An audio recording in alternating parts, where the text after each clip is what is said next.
Welcome to Stu and the Nunn, an online show and podcast focused on national security, policy, politics, and selfless service. We are here to give you an honest opinion, a different perspective, and hopefully a few laughs. We do this by not only interviewing guests, but also sharing our own perspectives and asking you, the listener, to interact with us on our show chat room, via our Facebook page, and on Twitter.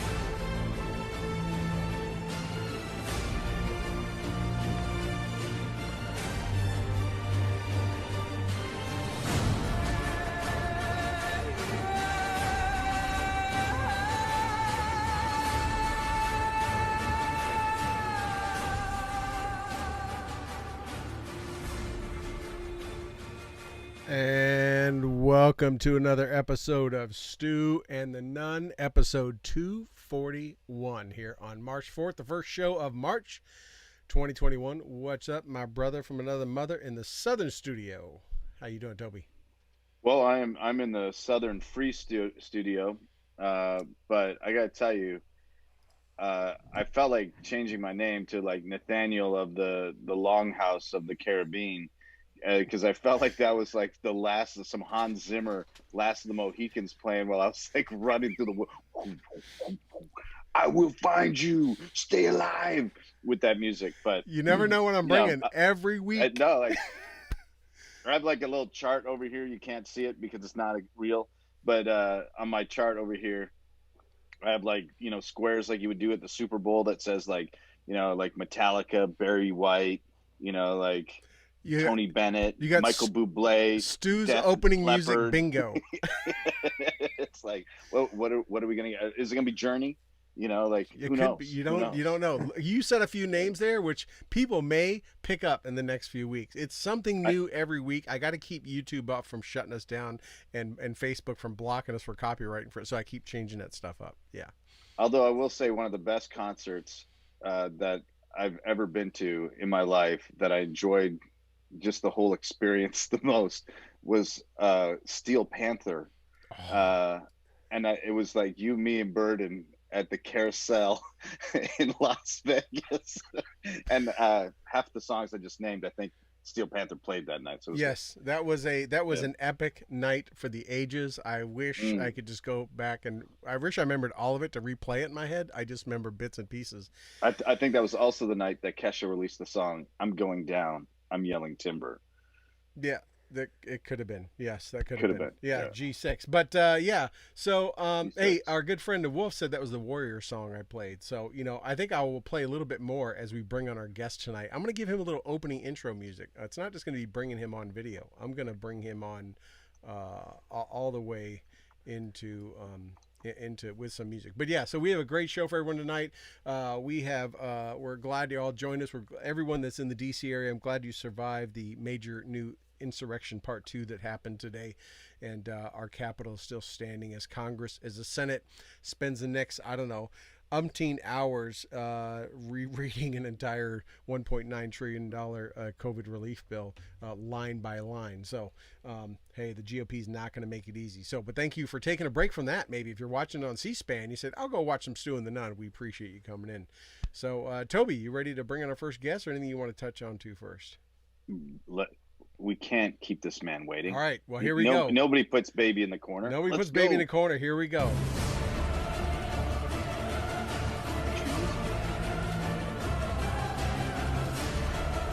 Prove me right. There we go. That's it. I didn't even fade it down. I got to bring right in. So I now have something I want to say before Jimbo speaks. Like, what level do you got to be on to get like your own entry music? Like your own hype music. Usually you have a hype man, which we're about to like initiate hype man status. Right. But like, you threw me off with like hype music. Yeah, we have a lot of guests, and they're all awesome and special. But you can't say Jimbo doesn't Mm. stand apart from almost everyone else. We go farther back with this cat than anything. I mean, look at that background. Mine's, some people may realize the background behind me may or may not be real, but Jimbo's, that's as real as can be. Been in that house and seen it. I mean, and just who's as special as an airborne oboe player. I mean, you don't run into those every day. So No, Jimbo, like that's legit. welcome to the show. We still call you Uncle Jimbo. I don't know if we can still call you that. We got to call you Mr. Hanson. I don't know, man. You're pretty accomplished nowadays. Dude, please do not call me Mr. Hanson. I'll be afraid my dad's mad at me. Mm. Don't do it. All right. Hey, that sounded like Avengers music, man. Are we deciding who we're gonna be? Do I get to be Iron Man though? Like, make your pose. Yeah, I can do the smash down thing. Well, or you could be who's the dude that snapped his fingers? You could be that dude, right? Because the Dems probably think you're that guy. You're gonna want to take everyone out and just snap your fingers. Well, I'm Captain Marvel. I identify. Nice. She was the biggest badass of the whole thing, man. I mean, she saved the universe. So yeah. I mean, what's she gonna do? Yeah, I mean, I'm gonna recognize myself as big deal. Like executive director of a huge think tank of conservative values, and basically one of the best, most intelligent think tanks in our country. No big deal. Executive director. It's like leadership type stuff. And maybe if you tune into Fox, it could be Fox and Friends. It could be with Cavuto. It could be with, like name anyone. You'll probably see his pretty mug. Yeah. Welcome, everyone, to meet our man. He used to be on a lot more. You were, oh, dude, I haven't been on since the inauguration. No, isn't that surprising? Really weird, huh? I haven't been on since Biden took over. Well, when O'Reilly was on, you were his man. Yeah. Well, I gave him a freebie tip on a terrorist one time. Yes, made him look good, but yeah. I thought it was probably because that we hadn't seen you as much because who's my like dream girlfriend? Jen Psaki?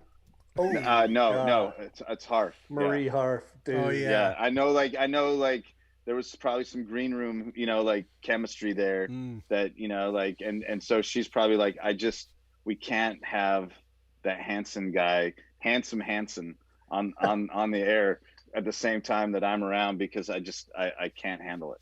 I sat in the green room with her and literally got lightheaded because she was sucking oxygen out of the room and wasting it. I thought you said you turned a little green. I thought you turned a little green. You were like, she's horrible. She's not just dumb. She's dumb and stupid. Yeah. Like I was listening to her yesterday maybe, and they were talking about like the voter bill that they just rammed through, and like she is just a robot. She's just a talking robot, kind of like Psaki. Like no ears, doesn't listen to even the question, just like, this is the talking point and I'm just gonna ram it down your throat. And they even went to break and she's just going off on the talking point. Like, man, like I don't know how you have a job. I don't know how Psaki has a job either. But that's another one. Come on. Biden deserves a really bad designated liar. And she is about as bad as they come. She's comically bad. I mean, that's one thing. They like to talk trash about Kayleigh McEnany. That girl kicked ass, took names, and had the facts. She's prepared.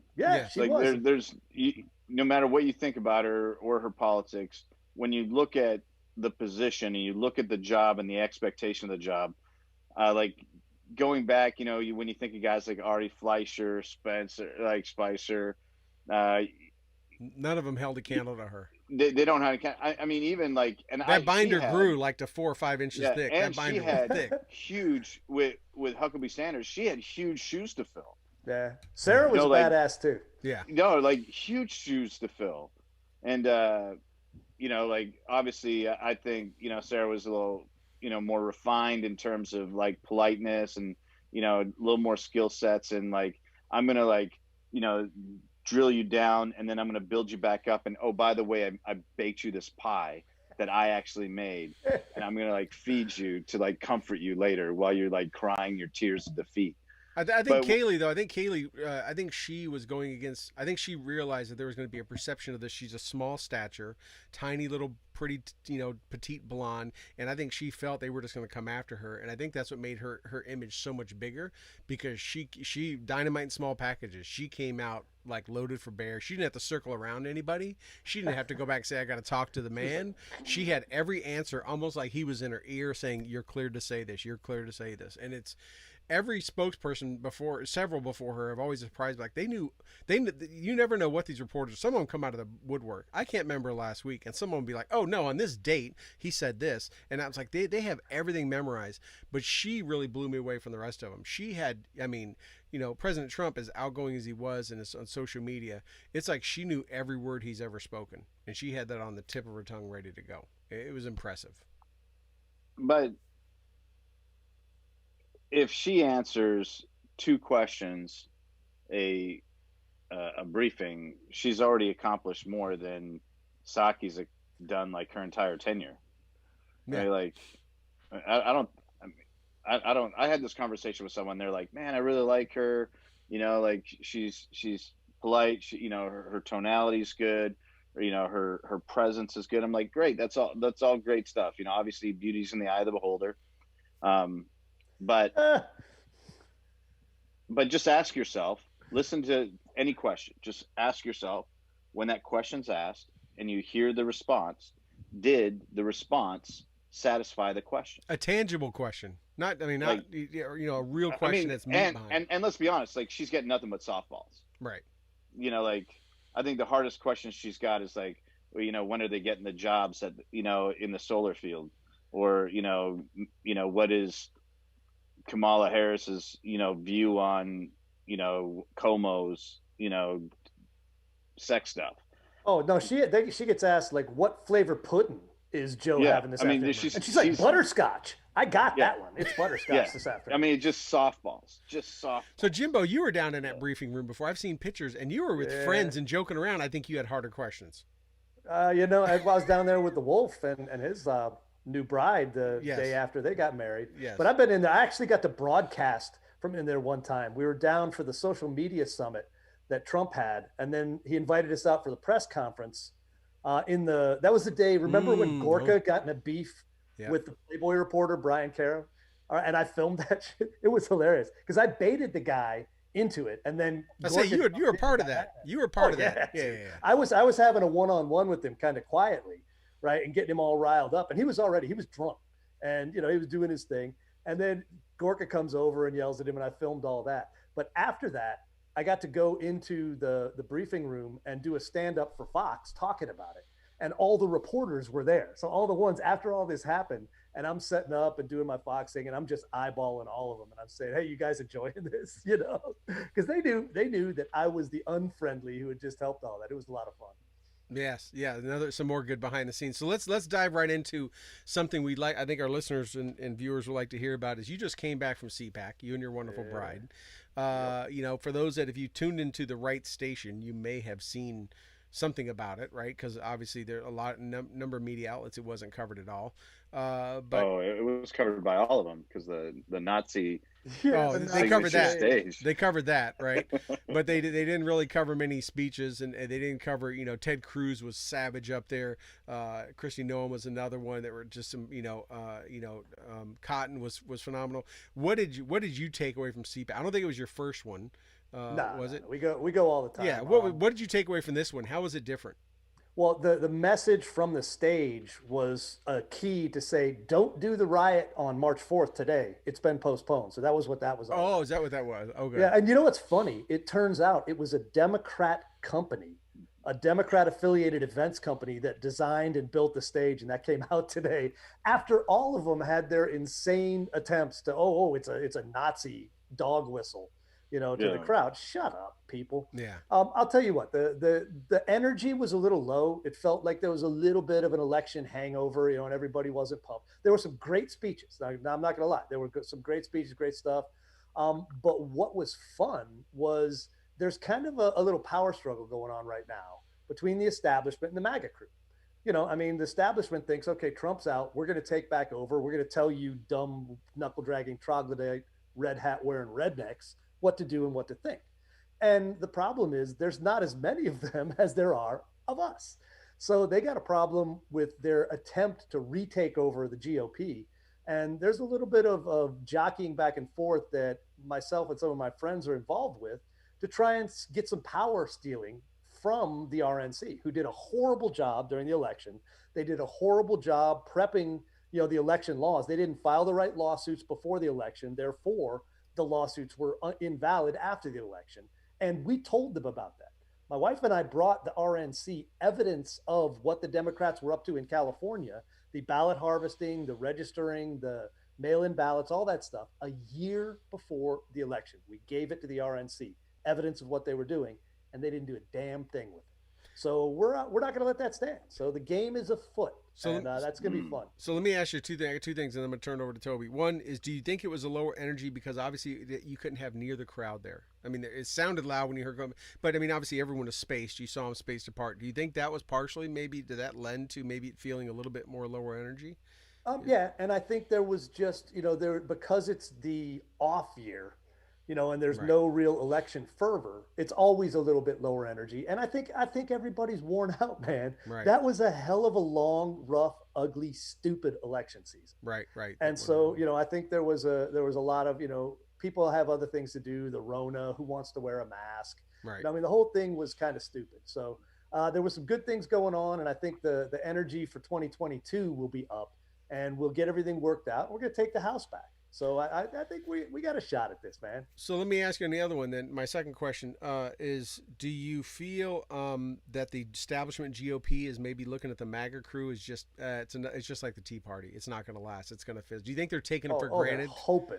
Okay. Yeah. They're hoping, and they're trying to minimize it. And they're making their deals, and they want everything to go back to country club republicanism. And that's just not going to happen. There's a lot of young Republicans up there now in Congress. There's a lot. And they're all, they're young, and they're all on our side. Right. So the thing is, the people who are coming into this and who Trump brought into this are the high energy, young MAGA crowd. And the establishment crew is just, they don't have it. They don't have any juice. They don't have any answers. They suck at what they do. And we're not going to let them run things anymore. So we've got the power because we've got the people. And I think that's what it is. And the nice thing is the Republicans are becoming the populist party. We're the party of the people. We're the party of the working class, and the left is the party of the elites and all that. Well, guess what? We're not going to let the elite Republicans take back over because they're spineless losers. Well, that puts it. Toby, what do you got? I don't want to take all that airtime there. No. So first I want to open up with, when did you get the tour bus? Because So I saw you guys pulling out, and you're hitting Krispy Kreme, because you're like, well, the red light's on. So I noticed you were not in an SUV. You were not in a sedan.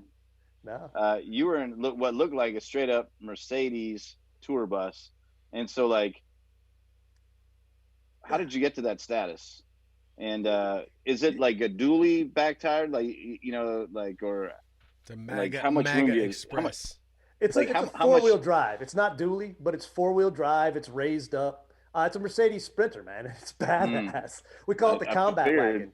So yeah, we load it full of weapons and go to the range. It's dude, it's big enough in the back. I can stand up. Toby, I'm actually in it right now. That's what I'm in right now.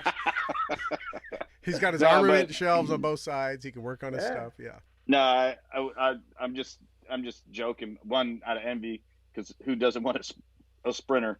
But the other thing is, I always enjoy the background, the back scenes, and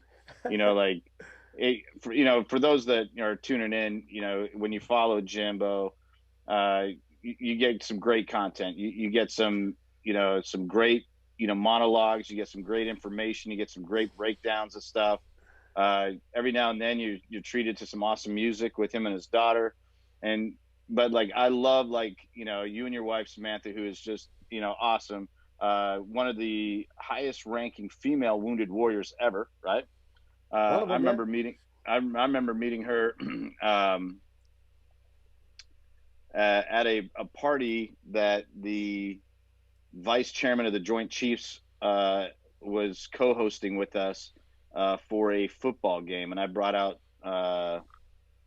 it might have been Franco, but we brought some folks out, and she was there, and she had her little airborne jacket on, and her little field jacket and little airborne Ranger up shirt, and Yeah, she she was calls it awesome. her homeless vet look, where she wears she's got both the Desert Storm and the OIF hat. Because dude, she was on the fourth bird over to Desert Storm before it was Desert anything. So she's been to more wars than I have by far, and she's a badass. Everybody who's met her knows that. It's funny. Yeah, Everybody, anybody who knows both of us is like, is Sam coming when they find out I'm coming? And if the answer is no, they're like, well, then why are you coming?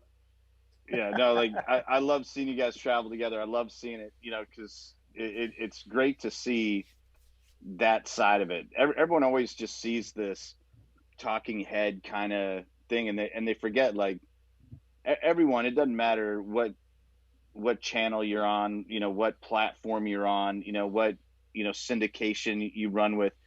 At the end of the day, everybody puts on their pants one leg at a time, and Dude, I'm not wearing pants right now, so that's just well, not I true. mean, That's a if you damn had lie. boxers on, I don't think you have the agility and the dexterity to jump two at one. But I mean, I might pay for that. But no, I loved it. The interesting thing about CPAC, usually anytime there's any big conference or convention, I'm always excited, regardless of party, to kind of like watch that process. uh Canada doesn't really do that, so it's like this neat thing, to witness on national television, on multiple platforms, to see how people behave when they get together. And and I would agree with you that this year there was a different kind of sense about it. And obviously, like, the media, played it up like there was some kind of clan thing happening down in some like Neanderthal state. I was waiting for them to call Florida a shithole state, just so They didn't have the guts. just so we could like They turn kind it of back need they on 'em. kind of need that state in a few years, so Yeah, they're probably they're counting gonna on it. they're They ain't gonna need getting it to. back. That's ours. Yeah, and they need a place to live, here shortly, but no, it was just interesting. And then, you know, I didn't see a ton of speeches, but there were some people I was interested in seeing. I was interested in seeing DeSantis. I was really curious to see the commentary and to learn about, as a former resident of the state, and current resident of Texas, and wanting to see, like, how his handling of certain things was going to rub off, because there's a starch contrast between New York and Florida, especially in terms of like governors. And you kind of got these things, like, we got this great governor here in Texas that is, like, constantly trying to like jab his way and serpentine into like the conversations. But like DeSantis was really the guy that was like, what, like, throughout this whole thing, like, common sense is going to lead me. I'm going to listen to the experts, but if the experts don't have science and they're just talking points, we don't need to like impose that upon our people. And And his so plan was better. I mean, in the end, if you yeah, look at the stats, Florida did exponentially better than New York did. Yeah. So I think the yeah, idea somehow, and the media spent all their time, effort, energy trying to make it seem the opposite. And all of a sudden, oh, the stats came out, and Cuomo's killing old people, and DeSantis' state did much better. Is, Now it is was, immunizing him when he was told not to, when he was told don't give oh them the boy, vaccines, right? yeah, wah. They like to whine about Right. that. No, I'm saying this Florida, right? DeSantis said, no, I'm going to give it to our elderly, our most Hell vulnerable yeah. population. When he was said, don't waste it on them, he was told, give it to the younger people, give it to other folks, stuff like that. But yeah. No, he's a common sense kind of guy. He came out probably the best. I think the two people who really came out as players out of the CPAC convention was him and Christy Nome from Yeah. North Dakota. Is she Yeah. North Dakota, South Dakota? North Dakota. North Dakota. Yeah. She had a And I great mean, speech. she's Yeah. a stud. She is. Ted Cruz, She's actually Ted tall. Cruz. She's like this tall. Yeah. Ted Cruz held his own. He was pretty. Sweaty Uncle Teddy's He good, was sweaty, but Uncle Teddy. Yeah. yeah, but he's smart. He's funny. He's everything. But he's just, I don't know. There's something. I backed him in 2016. I was on his national security team up until Trump took the nomination. Right. And I wish people liked him more because he is really sharp and smart. Yeah. But I saw a lot of people with a DeSantis gnome concept for 2024, and I could back that. Did you watch all the speeches? Were you out on the floor watching all of them, or were you in the back wheeling and dealing? Dude, I'm going to tell you, John Cardillo, if you don't know him, he's a retired NYPD guy who lives down in Florida. He put it best. He tweeted out, he said, CPAC, where the based conservatives hang out in the bar plotting the takeover of the GOP. That's where we were. We were out on the patio, checking it out, watching some of it, but mostly plotting to make things better in 2022, 2024. Awesome. Awesome. Any tidbit you could share with us for that people never saw or didn't know that you think is really interesting? I think if you don't know who Robbie Starbuck is, you need to. He's a guy who is going to be a stud. He's a Cuban dude. He lives in Nashville now, and they're doing some redistricting. He's going to run in what has been a historically Democrat seat forever, but they're going to redistrict it and make it Republican competitive. And I'm pretty sure he's going to win. He's an outstanding guy. He was a movie and video producer out in Hollywood, and he's a fairly young guy. And he was making rap videos and all that kind of stuff. And his name's trailers. Robbie Starbuck. Robbie Starbuck. Yep, look him up. And he's a rising star. Find him on Twitter. Find him wherever. He is a guy who's going to be a player in the Republican game. Interesting. Yeah. And so was that kind of his coming out party? In a big way. Yeah, he had a speech on his own. He got 2 standing ovations, during his speech because he's a really sharp guy. And he left Hollywood. He came out as a conservative and he said, I know this is going to cost me my business. He was making a ton of money making videos and trailers for the big studios. And he said, but I'm sick of this and I'm not going to raise my kids like this. And he moved to Nashville and put his kids in a private school where they teach real American values. And he's not playing. He's living it. He's walking the talk. And our producer Rob put a link up to him in the chat so people can check him out up there. But yeah, it's just a cool name. You can do a lot with that name. I know. He could have Robbie Starbuck. He could have a lot of careers. I can think of at least 3 industries where he would do all right. One of which I don't want to mention on here because my mom's watching, and Facebook tells me his industry now is kicking ass and taking names for Republican Party. There we go. He's gonna fund his campaign with an OnlyFans, with a name like that. No, that's neat, and that's the kind of stuff I always get excited about. And I wish I'd have missed. I didn't miss that. It's on YouTube. You can find it. Yeah, his speech is on YouTube. It is well worth watching. I'm sure Rob will be grabbing that any second and putting it in the chat. Because and that's these conventions. This is where we truly see the rank and file. Not just the headliners, right? It's like going to Lollapalooza. You go to Lollapalooza because you're hoping to see, Nirvana or Pearl Jam. You're trying to catch that, that Jane's Addiction or whatever. But where you really find the music that you love and what really turns you on is the people that are playing at 3:00 in the afternoon on some stage C. And at these conventions, you learn about the rank and file of political parties and political groups, and you find out who's really in there and what their true values are. And those are the people I want to learn about because, like you said, they're the rising stars. They're the future. They're the ones that are helping shape the policy. I remember, the lesson. They're a great former special forces guy, a legend, Henry Cook III, took me lobbying up on Capitol Hill. And this was, years ago before we passed. And, I'm sitting in these rooms and I realized the congressman or the senator, they're really not the ones coming up with policy. They got this team of staffers. You got the military guy, you got or gal, you got, this fellow, you got this staffer, you got this representative from the constituency. And you see all these people and then you realize what all goes into that stuff. And you see, you truly experience the process. These conventions is where you truly experience the process of your party, the process of your people group, if you will. Yeah. And, it's your platform establishment, right? It's what's building the platform for the. Yeah. And that's where you find out what you like and what you don't like, what you yoke yourself with and what you don't. But I was really honestly, concerned about this year's CPAC because with everything that happened in January, I thought for sure anything dealing with that was going to be like there's a Klan rally with the troglodytes and the Neanderthals down the shithole state of Florida.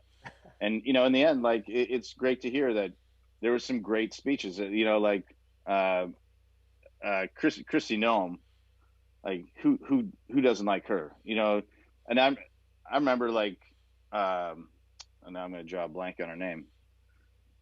South Carolina went UN ambassador Nikki Haley. Yeah. I remember the first time when she was Governor Haley, and she like laid out a speech at one of those things. I was like, who is this brilliant person?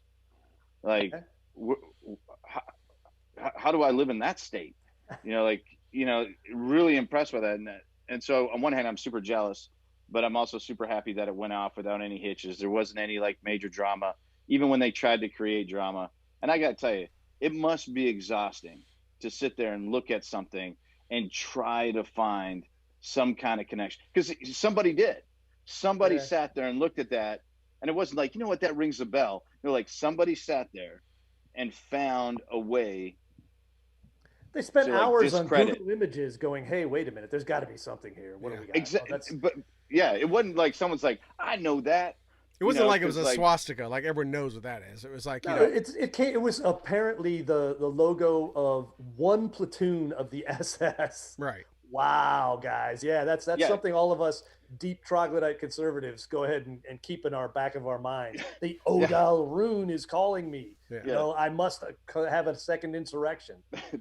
the one that, like you said, like the one Gestapo platoon that like adhered themselves to like some kind of Norse culture. So now like everybody that says Till Valhalla, like all like my Democrat like veteran friends that say Till Valhalla, I'm like, they like using that. That's it.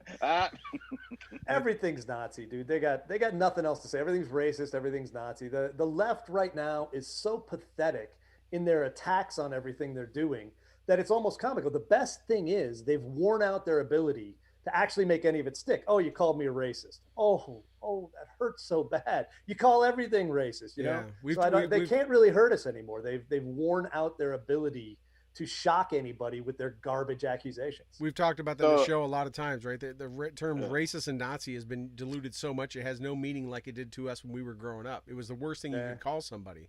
If we started dropping a C-bomb like they do in Europe and Australia in this country in a year, nobody would care about that anymore, right? Because they say everything else on the. So when we were kids, and we've had this conversation internally, but like when we were kids, our parents taught us, sticks and stones may break our bones, but, names and words cannot hurt us. And now, because of this and this change in culture, people are trying to make words violence. They're trying to say that, words are violence, which brings me to like one of the main reasons that we got our main man, Jim Hanson, on the show today is because you just dropped on pre-order on Amazon today, How to Win the Second Civil War, the title of your book. Talk to us about the book. Talk to us about the, like the inspiration to it. And I got to say, you hammered that thing out quick. Like, I'm impressed with your diligence and your work ethic. Well, I started it last fall because I knew this was coming, because it's been coming. I mean, what we know and anyone with an above room temperature IQ can see is the left declared war on us, the political right, long ago. We just been busy doing other things. We were busy focused on national security, foreign policy, business, our families, and things like that. And we didn't think they could possibly be this crazy or this successful. The problem is they are winning. Right now, they're beating us on the home front. They're fundamentally transforming this country into a socialist, communist shithole. And we got to stop them. We have to now take the same energy we have put historically into national security, into the military, into that kind of stuff, and focus it on the home front, focus it on the culture war, focus it on education, focus it on, the politics, the local politics, the state politics. We have to get in that game, because if we don't, they're going to shut us out. They're trying to push us out of the popular culture. The cancel culture, the censorship, the social media, shunning and all of that is making it where it's almost impossible for conservatives to get their voices heard. So we either band together, join or die, and now's the time. And the book's a plan for that counterattack. So how do you, let me ask you, Jimbo, how do this is the recipe that Stalin followed, that dictators have followed, Saddam followed, ISIS follows, Hitler followed, of control the media, control the narrative, control the IO campaign, and just constantly bombard people. And if you control all those outlets and majority of the media, as even Malcolm X talked about, then you can make things happen. How does the people of today, young, medium, old, not correlate exactly to how these dictatorships and authoritarians have come to power and run their countries for years? The countries that this country has always said, how do those people fall for that? Why did the Germans all follow Hitler? How do they not see what he was doing? And they can't comprehend it. But now we're doing it. Dude, you have hit the nail on the head. What I ask people now is, if the left wasn't trying to have us start an insurrection against them, what would they do differently? They have done all the things they can to isolate and push us aside, and then they want us to revolt so they can put it down as a violent thing. That's why they went so crazy about the Capitol. But the point you're making about how they controlled everything, they did the smartest thing by taking over education. They have the media, they have that, but they've got our kids from day one. Yeah. And they teach those kids lies. They teach them things that just fundamentally aren't true, or they just twist things and focus on nothing but the bad and ignore the progress we've made since the founding. And so you've got generations that have come up through that system, and they've been taught all that in school, and then they hear nothing from the media that isn't 100% leftist propaganda. How could people not believe it? If you don't have people, most people don't have the time that we do, or the the ability to go ahead and dig in to all the things we do to find the truth. Then we try to put it out, but we're fighting uphill. So what the book basically says is, we have to go ahead and, number one, retake control of the education system, or form a parallel one, so our kids aren't indoctrinated as left-wing buttheads from day one. And number two, we have to continue to push for alternative media and alternative culture. We need to make our own movies. We need our own TV shows. We need to push back against the narrative that America is evil, because it just isn't. Like, I couldn't agree more on the education bit. I have kids going through the education system right now, two different systems, and like,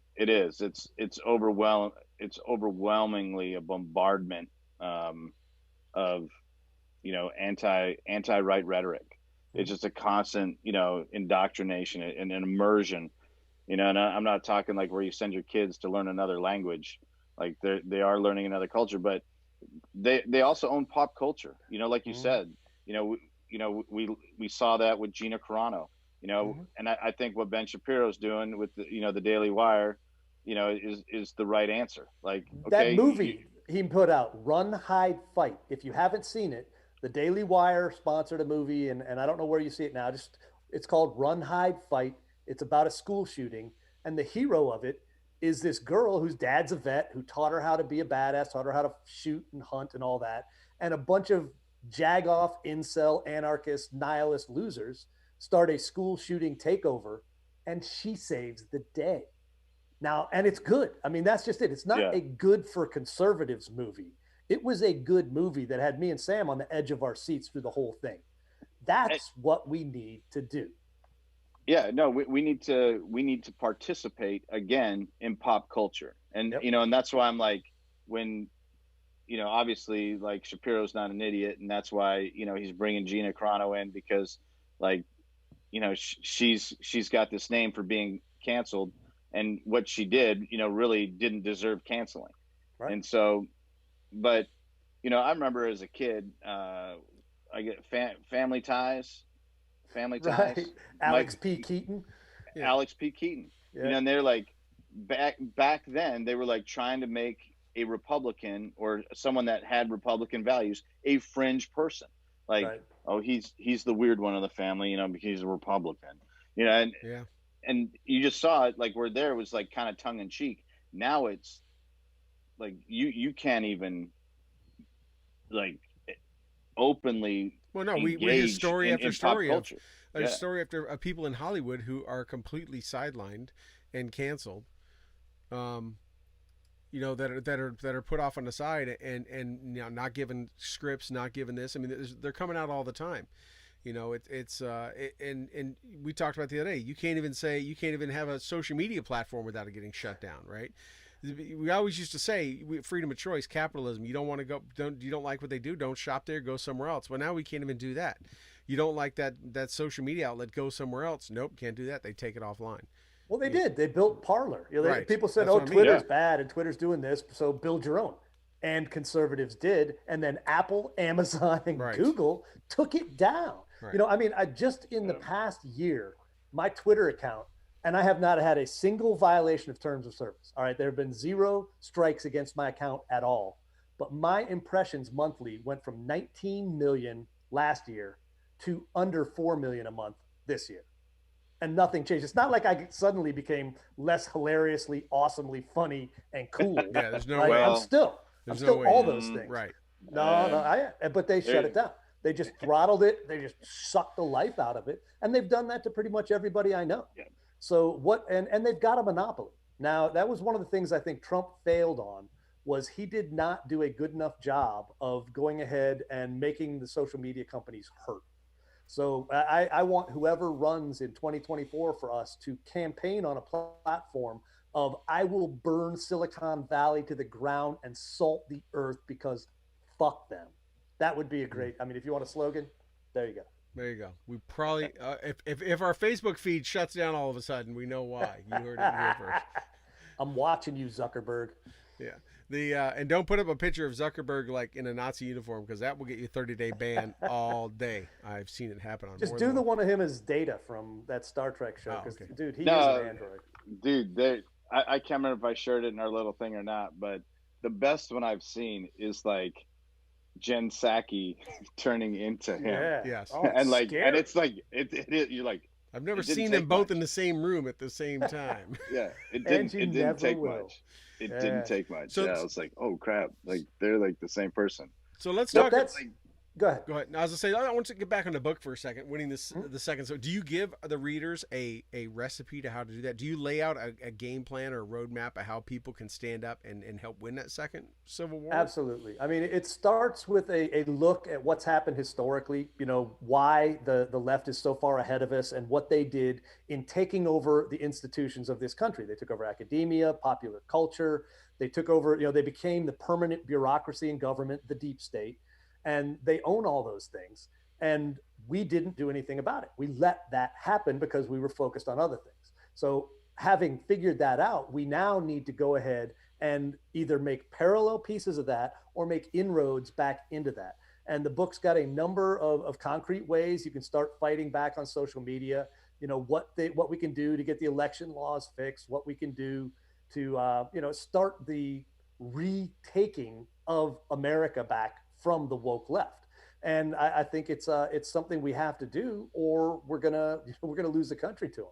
And I think part of the one thing I want to be clear about, you know, it's got a very provocative title: Winning the Second Civil War Without Firing a Shot. The reason I chose that was, number one, it gets people's attention, but number two, I think there is an actual danger now. Both we saw what BLM and Antifa will do. They will riot, loot, and get away with it all year long, and the left won't do a damn thing about it.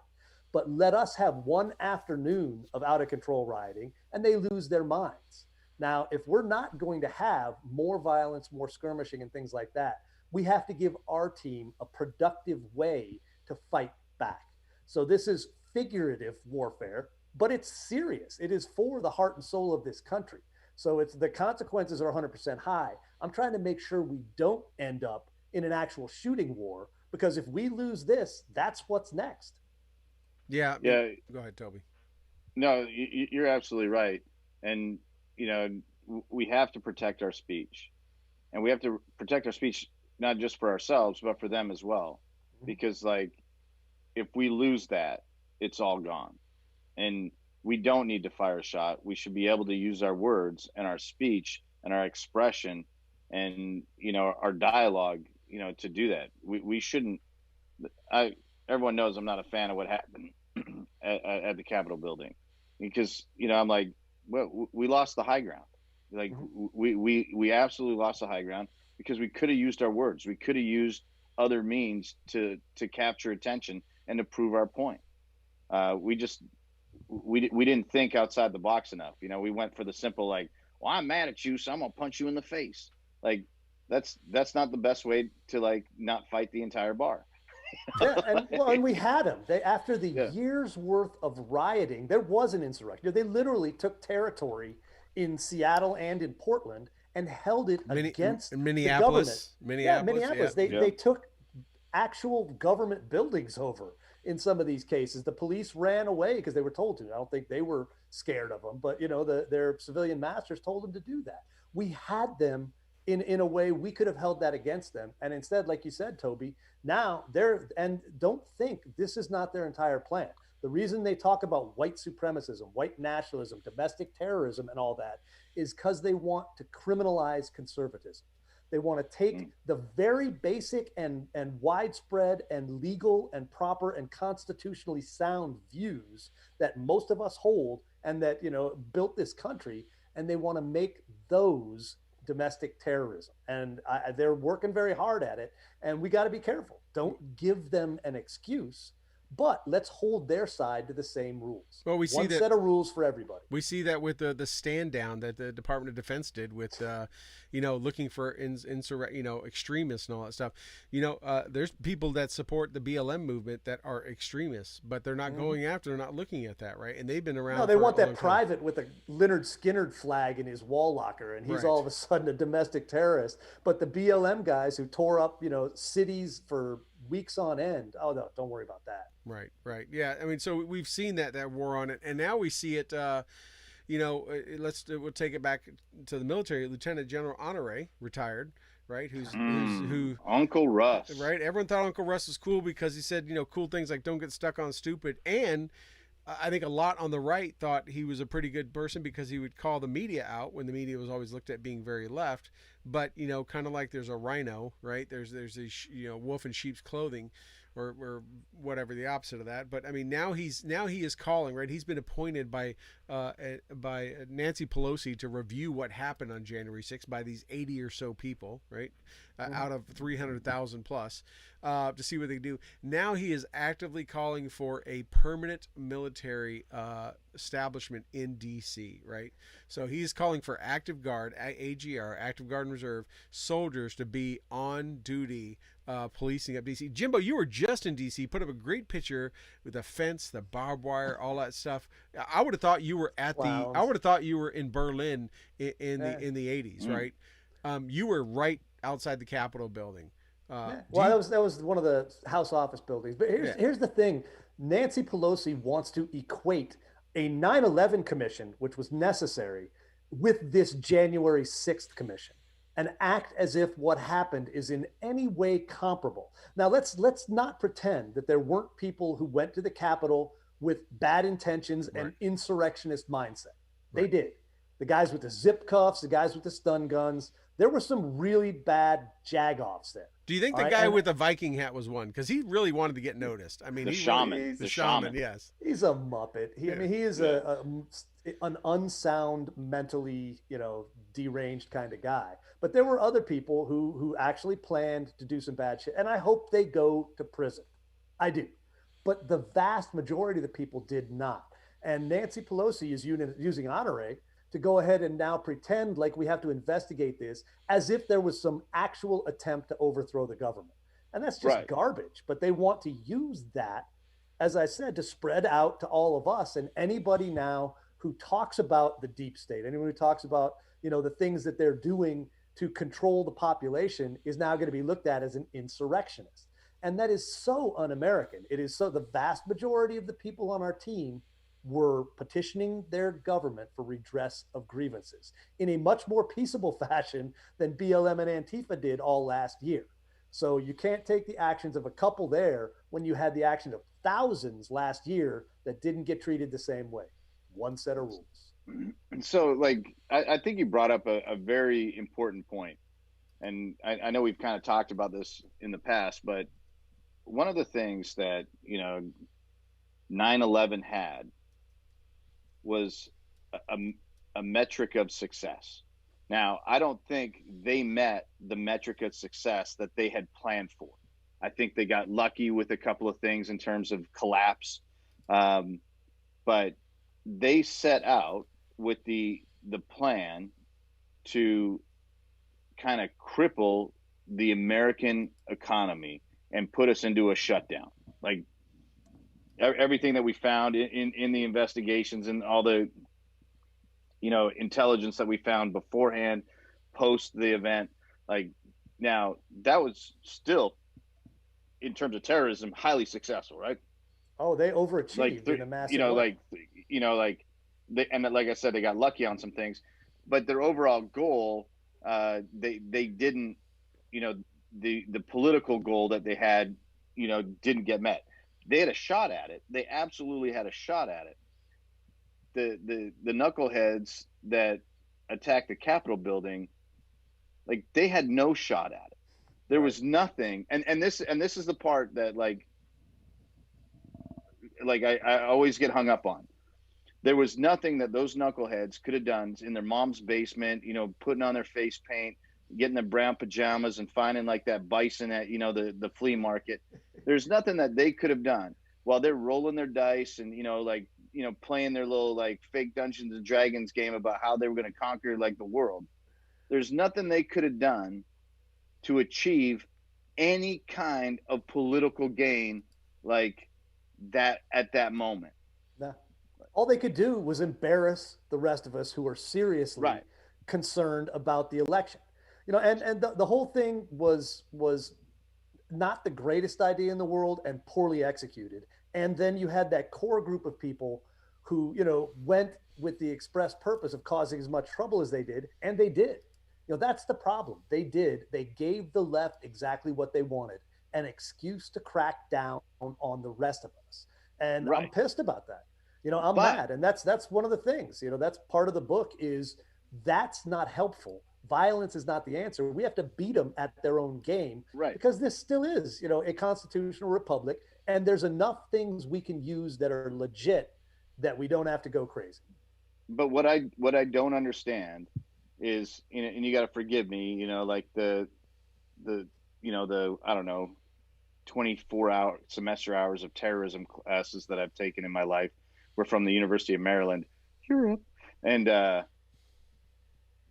this in no way meets any definition of terrorism.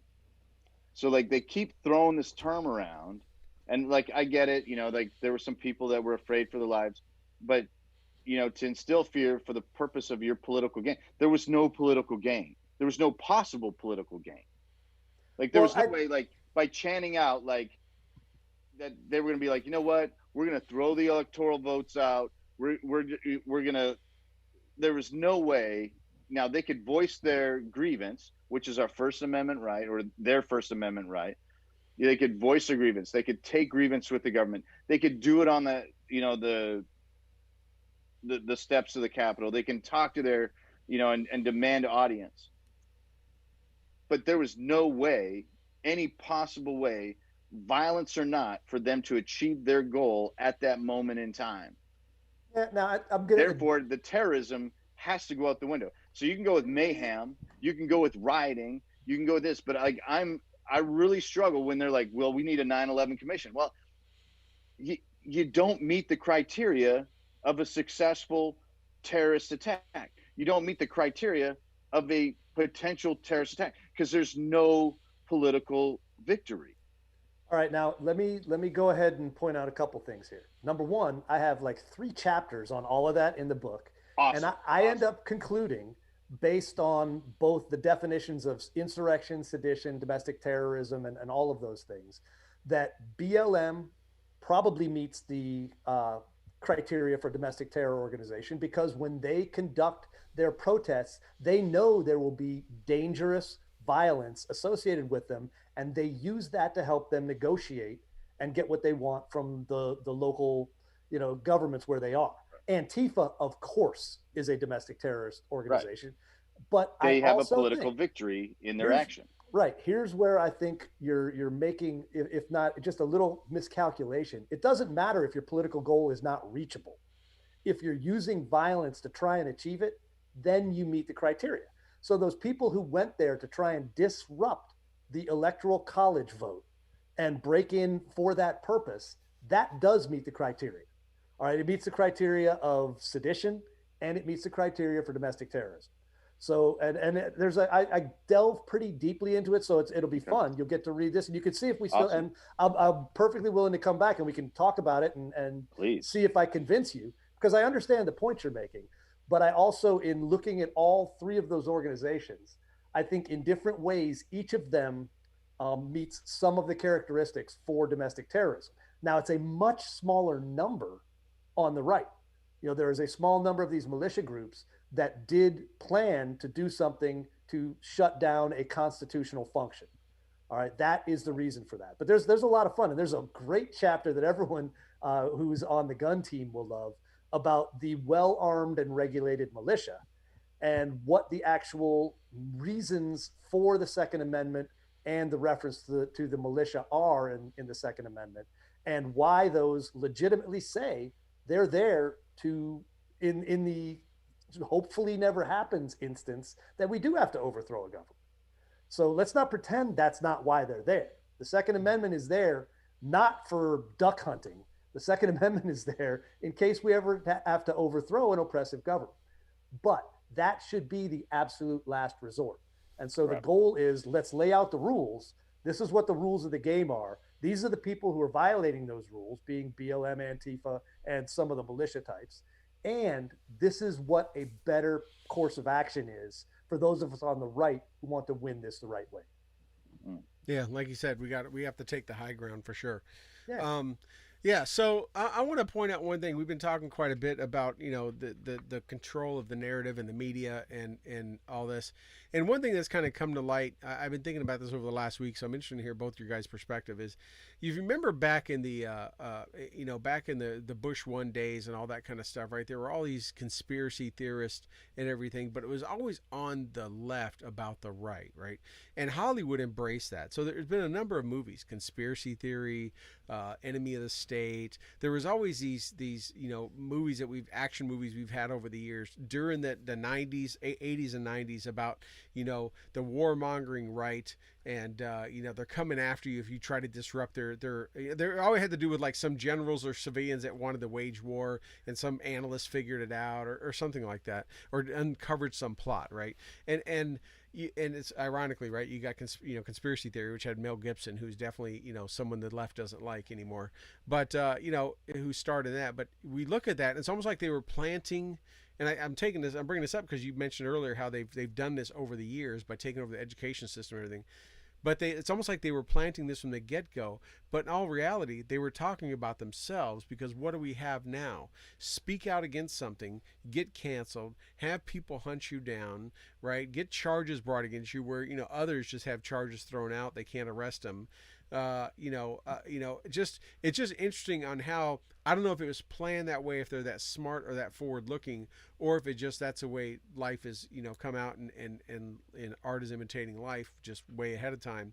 But we now have all those things, those movies in the 80s and 90s that pitched the warmongering Reagans, Bushes, Cheneys as being these people going after. Hollywood loved to portray him so bad, is now what's happening on the left. Right. Here's the funny thing. If you want to know what the left is doing, listen to what they're accusing us of, because everything they do is pure projection. All right. They have always, the reason they cry racist so loud is because white liberals are scared of black people, or they feel guilty about it. So what you're saying, Troy, I think you're spot on. I don't think they planned it as much as they see it that way. They're like, if I was in charge, I would be doing those things. So obviously the right must be doing it. And we're like, well, no, that's not actually how we operate. But now they have power in a lot of places, and they have the permanent bureaucracy. And look what they did to Trump for the entire 4 years of his presidency. They used the deep state against him. They continually attacked him, and they did what they accused the right of doing.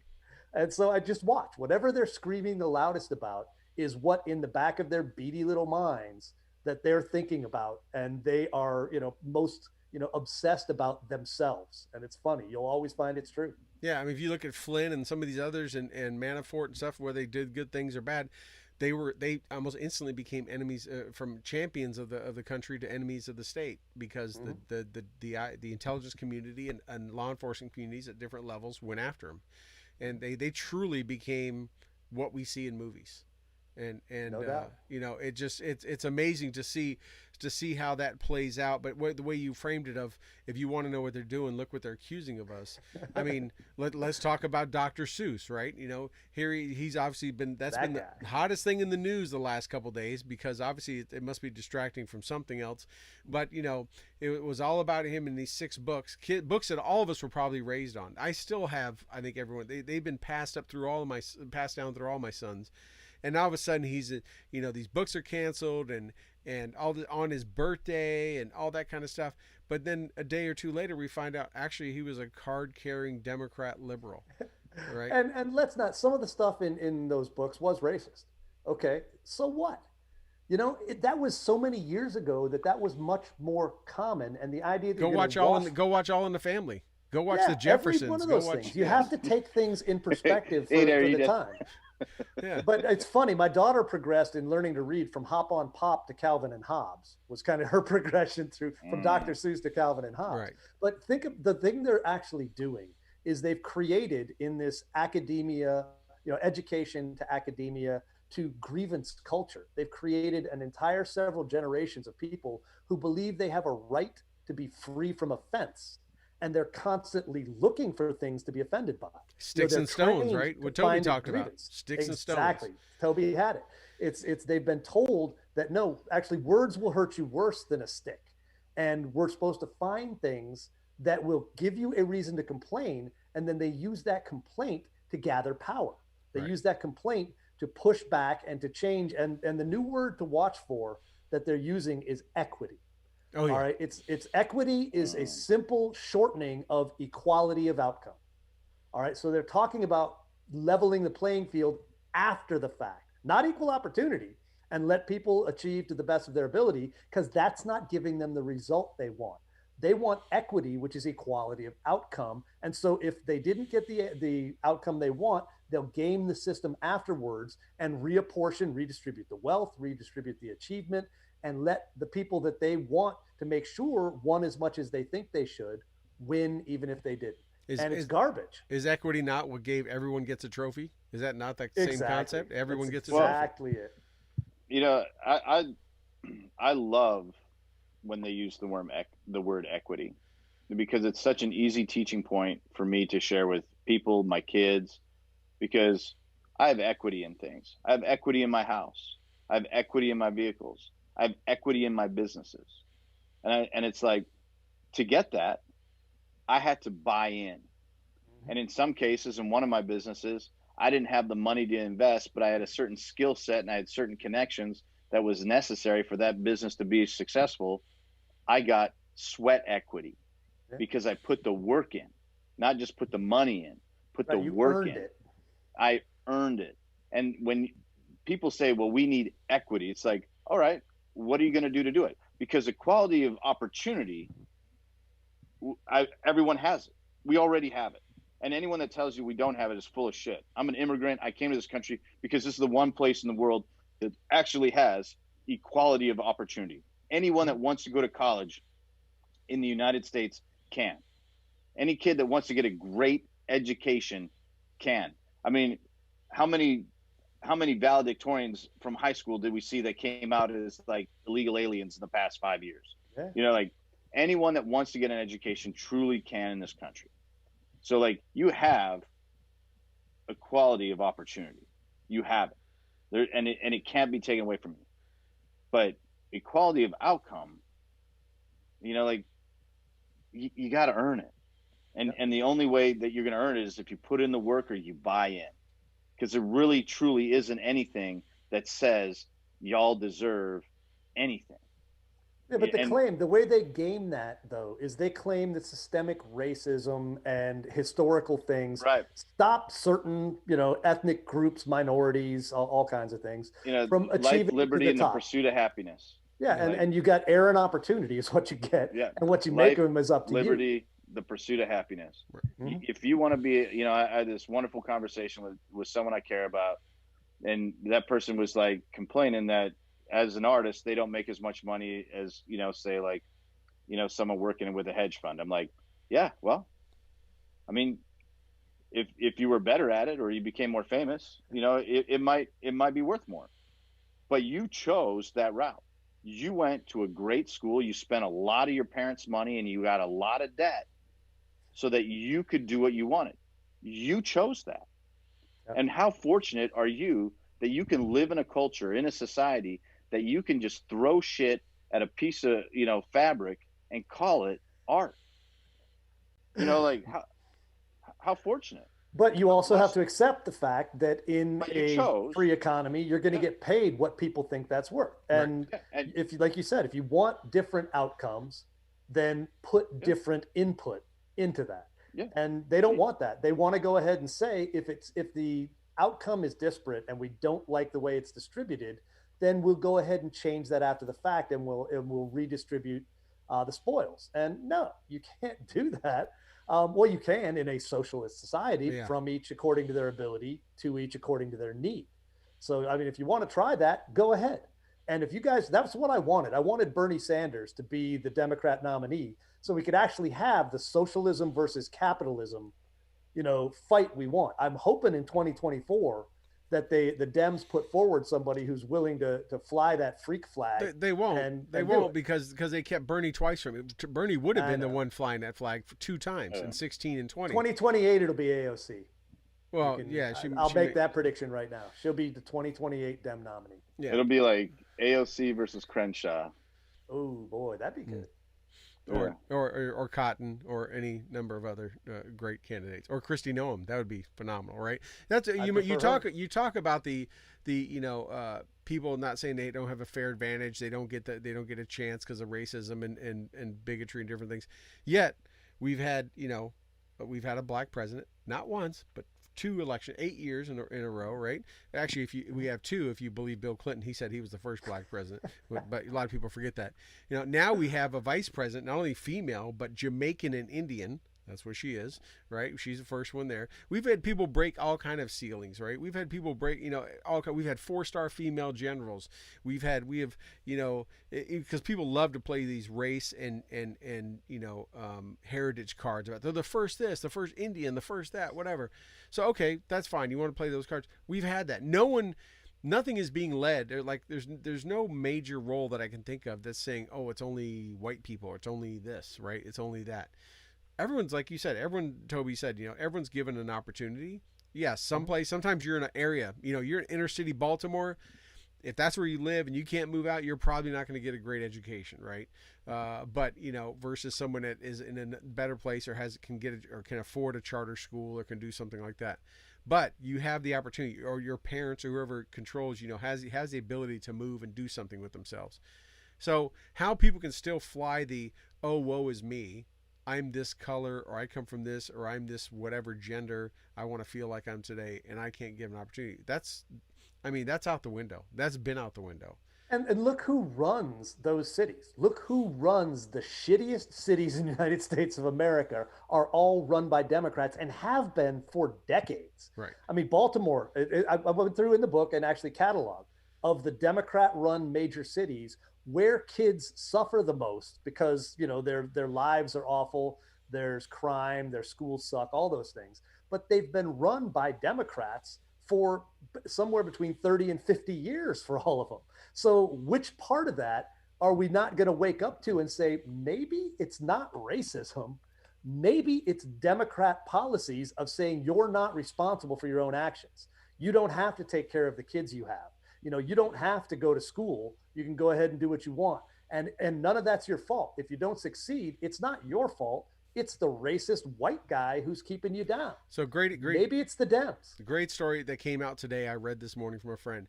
A young man who is going into would be his senior year of school in Baltimore, has passed 4 classes in 4 years of high school, has a GPA of 0.15 or something, because he was missing 200 something days like his freshman year. He's passed 4 classes in all 4 years of school, failed every other one, but his parents say, well, he failed Spanish 1 and he got put into Spanish 2 or English 1 and English 2 and math and this, and they kept moving up to the next class. So we just assumed he still passed even though he got a failing grade. So not socially once, promoted. Not once did they have a teacher meeting, did they have this or whatever. Now he is a senior, or they thought he'd be graduating, and he is technically a freshman again because he's actually never passed. Yet the family is blaming the Baltimore school system. Not saying that they don't share some of the blame here, right? But they're blaming them, saying, how come you never told us? We thought our son we thought little whatever his name was graduating, even though he kept coming in with F's all the time and all these things about not showing up in school. That's a great example of, yeah, there's not one necessary thing to blame, but when it comes to school and children, it is all at home. It's not on those teachers, right? Those teachers have their own kids to raise. It's on the parents. So to sit there and play dumb and say, oh, well, I thought he was still doing good. He was in Spanish 4, even though he failed every other Spanish. I just assumed it was all going to work itself out and he was going to walk across the stage. It's that kind of mindset. He got equity. Yeah, he got an equitable outcome because he was treated the same as everybody else. He get to move up with his peers, but guess what? Now he's back at ninth grade at 17, 18 years old. Number one predictor of success for kids anywhere, any color, any city, any place is having a stable 2-parent household. That's it. That is the number one predictor of whether you will be successful or not.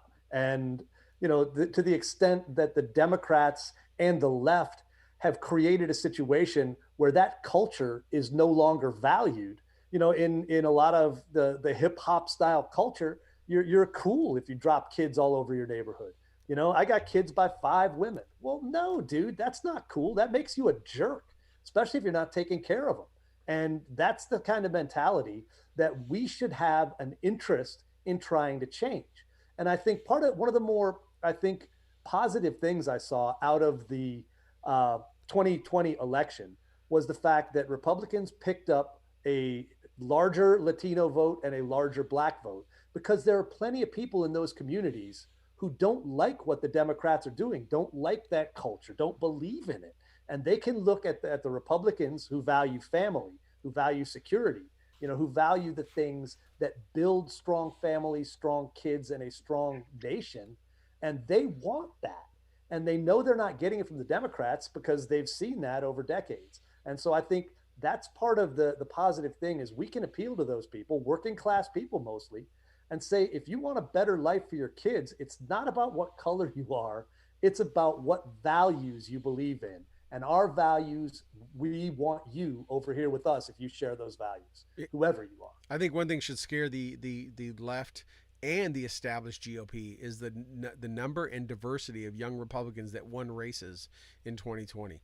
I mean, it's Lots scattered. Of women, Asian Americans, yep. Latino Americans. That should, like I say, it should scare the established GOP just as much as it's scaring the left, because it goes back to what you talked about at CPAC, and that it's it's the established GOP against this new GOP Republicans coming in that aren't falling in line with the Lindsey Grahams and McCain's of the world that have led that GOP for so long. But yeah, amen, brother.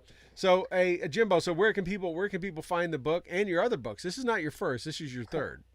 Yeah, Amazon. You can go there. Barnes and Noble has it too. It says at Amazon that it's not going to be out until May 16th. It's been at the printer for weeks.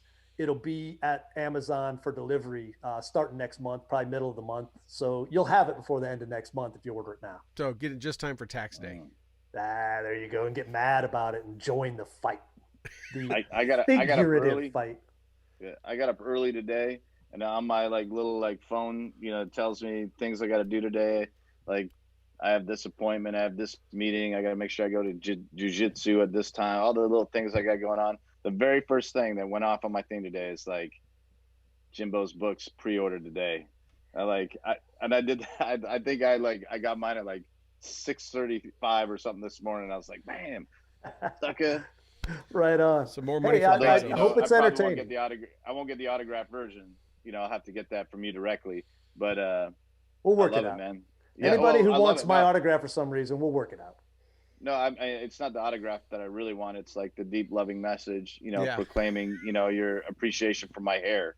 Your hair is awesome because you said you had the hockey hair, but here I uh, gotta tell you, in the book, there's actually a Canadian reference, and it's in the chapter on the well-armed and regulated militia. I say one of the mm, reasons we got to have that is because each citizen has a right to own weapons that are useful for service in the defense of the country if that should happen. Like potentially if the Canadians get all hopped up on Molson and Tim Hortons donuts and come it screaming across the border on snowmobiles. We might so have to fight. It could, but the so problem is the Canadian government's about to take all their guns away. yeah, the not only do the Americans have this fear, so does like the leader of Canada, Yeah, he uh, should. Mr. Trudeau, and that Jack Wagon. He is taking the guns. He did such a broad sweeping like attack. Then this is a true story. He did such a broad sweeping attack on guns that they listed over like 2,600 like nomenclatures of guns to like try and, but they did so much research in it that they banned Black Rifle coffee. True story.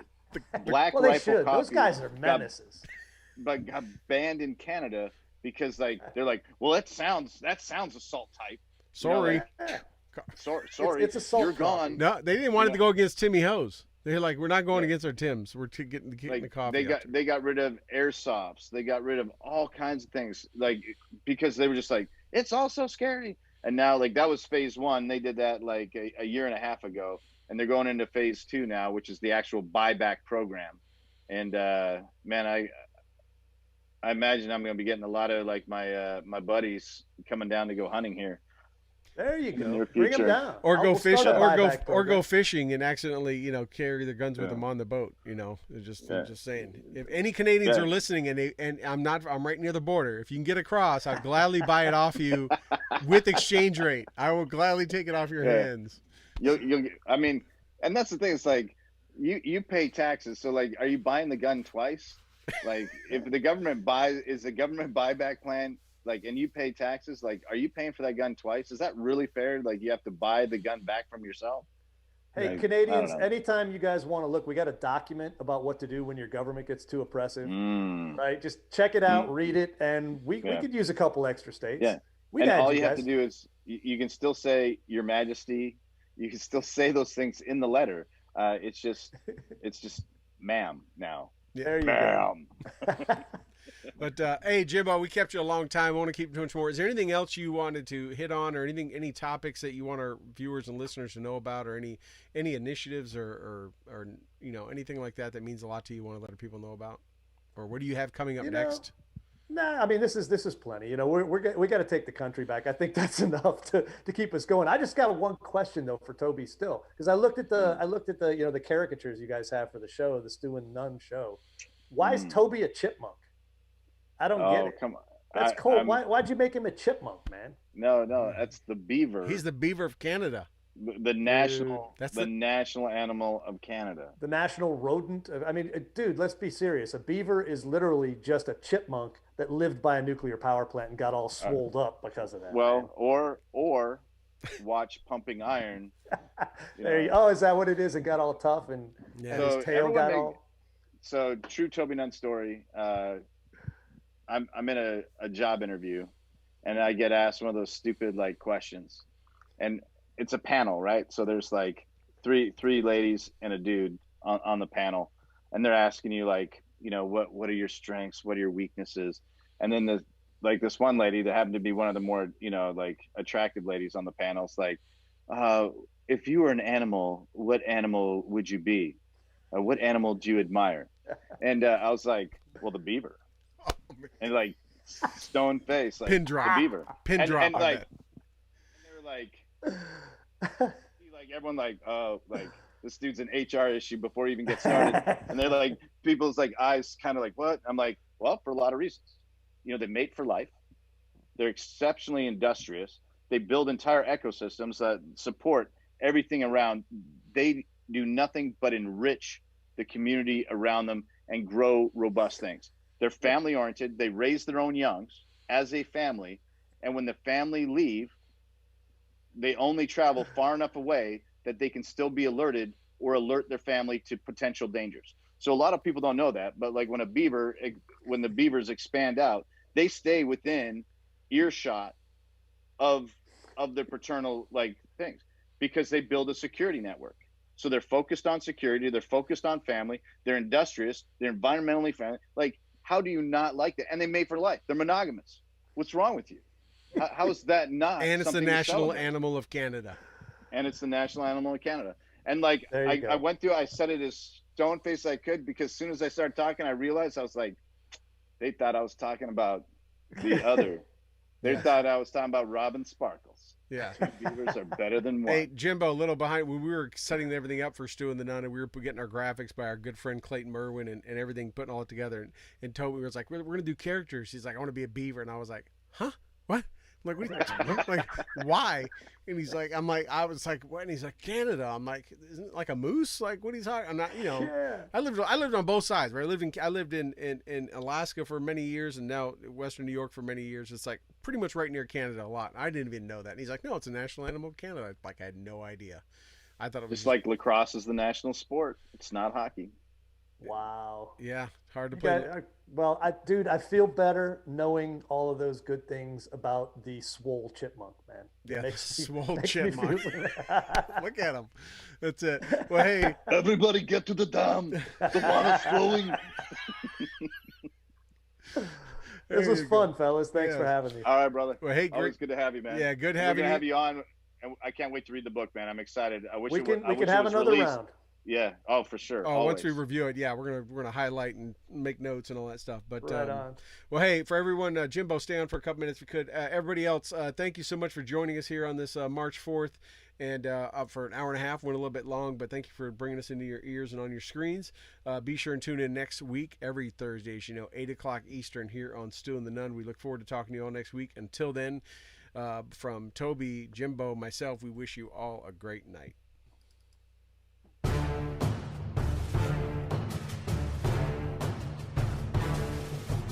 Well, that wraps up another episode of the Stu and the Nunn Show, and we hope you had as much fun listening to it as we did hosting it for you.